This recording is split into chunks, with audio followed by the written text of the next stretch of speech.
माहेश्वरी जी, मैं अब आपका रुख करूंगा और जिस बात का जिक्र अभी विमल जी कह रहे थे कि देखिए, अगर आपके पास कोई प्रॉब्लम्स हैं, समस्याएं हैं क्लेम्स को लेकर और बहुत सारी अगर कुछ प्रॉब्लम्स हैं इस तरह की, तो बजाय कि ओम्बुड्समैन जो लोकपाल है उसकी जगह जाने के बजाय जिस कंपनी से आपने वो प्रोडक्ट ले रखा है, उन कंपनियों के पास भी इस तरह के ओम्बुड्समैन होते हैं जहां कि आप अपनी शिकायत को लेकर जा सकते हैं और वहां पे निपटारा अगर आपका हो जाता है तो अच्छी बात है। लेकिन मेरा ये सवाल है कि लाखों लोग एक प्रोडक्ट्स को लिए होते हैं कंपनी की तरफ से, क्या उस कंपनी इतनी सक्षम होती है वो कंपनी कि इतने हजारों लाखों केसेस को वो सेटल कर सके? और अगर नहीं कर पाते हैं तो फिर जो बायर्स हैं, जो होल्डर्स हैं, फिर उनका क्या होगा?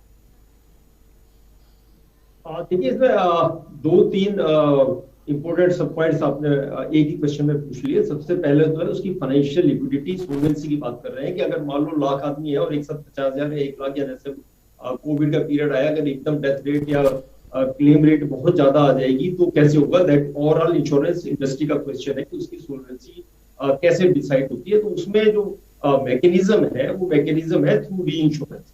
कोई भी इंश्योरेंस कंपनी देखने में स्टैंड अलोन है पर सारी एक दूसरे से इंटरलिंक्ड है और किसी ना किसी लेवल पे वो री इंश्योरेंस का मैकेनिज्म यूज करते हैं, जहां पे ये जो रिस्क है वो एक इंश्योरेंस कंपनी जैसे एक इंश्योर्ड का जो माहेश्वरी जी, मैं आपको रोक रहा हूं इसलिए कि एक कॉलर भी जुड़ गया हमारे साथ, कुछ प्रश्न वो पूछना चाहते हैं। हमारे साथ SK अग्रवाल जी हैं जो कि वृंदावन से इस वक्त फोन लाइन पर मौजूद हैं। अग्रवाल जी, पूछिए अपना सवाल। हेलो, हाँ साहब, मैं ये पूछना चाह रहा था, अभी इंश्योरेंस जो है कितनी एज तक होते हैं? माहेश्वरी जी। हाँ जी, हेलो जी जी, इनका माहेश्वरी जी का सवाल है कि इंश्योरेंस जो है वो कितनी उम्र तक आप जो है वो कर सकते हैं?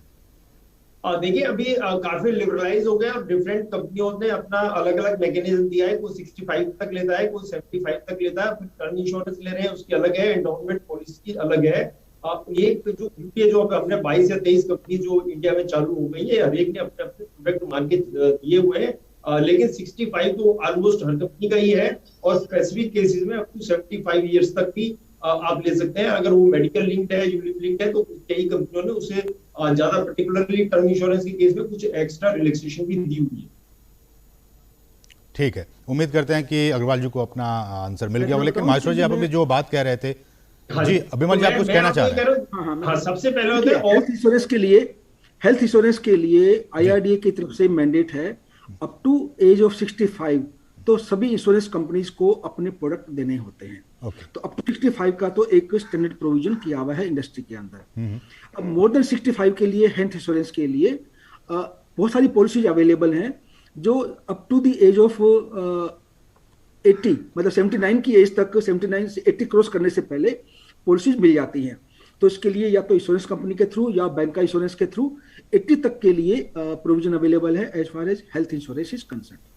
ठीक है, माहेश्वर जी, आप अपनी बात इससे पहले जब कह रहे थे उसको जरा पूरी कर लें उस पर। हाँ, तो मैं ये कह रहा था कि जो मेन इंपोर्टेंट इशू है ग्रीवेंस हैंडलिंग, जो कि सोल्वेंसी का इशू नहीं है। अगर एक साथ 5,000 क्लेम आ जाते हैं तो क्या उनका जो क्लेम डिपार्टमेंट है वो इतना सशक्त है कि वो टाइमली इनको पूरा कर देगा? अभी हमने देखा कोविड पीरियड में तो काफी लोगों के क्लेम 2-2, 3-3 महीने डिले हुए, जबकि जो इंश्योरेंस रेगुलेशन है उसने कह रखा है कि अगर मैच्योरिटी क्लेम है तो प्रैक्टिकली डेट ऑफ मैच्योरिटी पे आपको क्लेम मिल जाना चाहिए। और अगर आपका डेथ क्लेम है, कोई अलग क्लेम है, तो उसमें उन्होंने टाइमलाइन दिया हुआ है कि 1 महीने में प्रोसेसिंग हो जाएगी, उसके बाद आपकी पहली डोज होगी, ओवरऑल इतने पीरियड में आपको करना है। लेकिन हमने देखा है कि काफी जो हमारा एक्सपीरियंस रहा है क्लेम सेटलमेंट में, जो मैच्योरिटी क्लेम है वो तो काफी टाइम पे हो रहा है, लेकिन जहाँ पे डेथ क्लेम है उसमें काफी डिले हो रही है। और इसीलिए जो इंश्योरेंस ओम्बुड्समैन स्कीम है इसका लोगों को काफी फायदा, अगर हम इनका डाटा देखें तो काफी पॉपुलर होता जाता है और काफी लोगों ने इसको ऑलरेडी यूज किया है। और सबसे पहले जो आपने बात की थी कि क्या हम इंश्योरेंस कंपनी से डायरेक्ट डील नहीं कर सकते, तो इंश्योरेंस ओम्बुड्समैन स्कीम में ये पहली रिक्वायरमेंट है,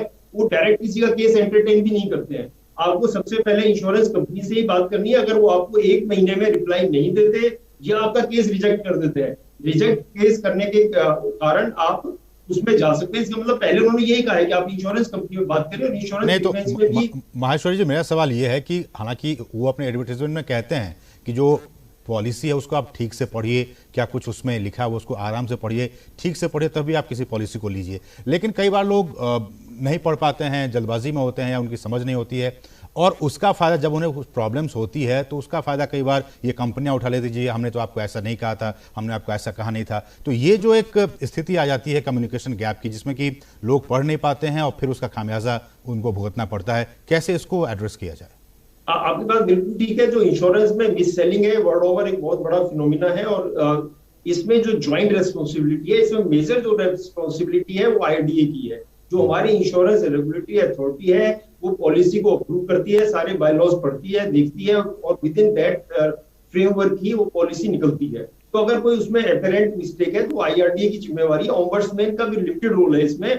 ओम्बड्समैन के जो 7 फंक्शन है उसमें से अगर किसी को कब प्रीमियम देना है उसमें कोई इशू है, या टर्म्स ऑफ पॉलिसी उसको समझ में नहीं आई उसमें कोई इशू है, तो वो देखा जाता है। पर प्योरली अगर मिस सेलिंग की बात करें तो मिस सेलिंग जो है ओम्बड्समैन से ज्यादा आपको आईआरडी में कंप्लेंट करनी पड़ेगी। आईआरडी का भी ऑनलाइन पोर्टल है, आप आईआरडी में बहुत 3 और 4 डेज में आपको इंटरिम रिप्लाई आ जाता है, और वो really they go into deep, मतलब वो देखते हैं कि क्या इशू है क्या नहीं इशू है। लेकिन अल्टीमेटली ये एक बहुत बड़ा आपने क्वेश्चन का है इन्वेस्टर अवेयरनेस का।